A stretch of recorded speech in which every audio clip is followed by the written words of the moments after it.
Hi, I'm Kat from Cardigang, and today I'm going to introduce you to the Megan knit kit.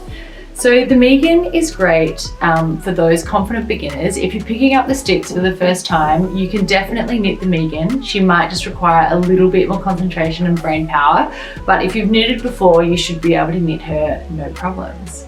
So Megan is great as either a vest, which you can wear on her own, or you can layer her up depending on the mood. She's super versatile, which is one of the reasons that we love Megan. So let's jump into what's included in your kit. So your Megan knit kit will come with the required amount of chunky merino wool balls, depending on your size and in the color of your choice. And you also have the option to add a needle pack to your kit. So if you've added a needle pack, you're going to get 15mm circular needles, which look like this.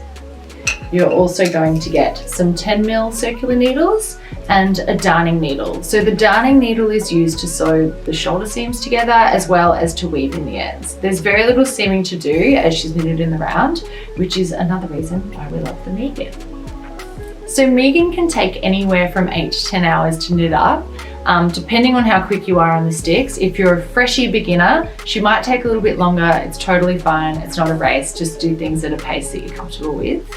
Like all of our patterns, she just uses the two stitches, which is your knit stitch and your purl stitch. So we have a separate video that takes you through those. So have a play around, get really comfortable, because once you've got those mastered, you'll dive right in.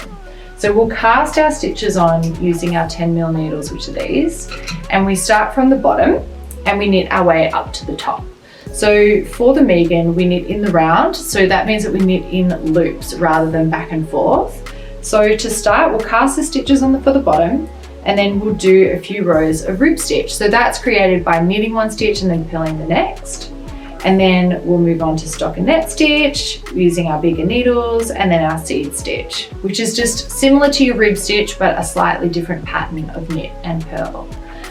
So if you do have any questions along the way, or you get a little bit stuck, we're always available on email. So hit us up, or Instagram DMs if that's your channel of preference.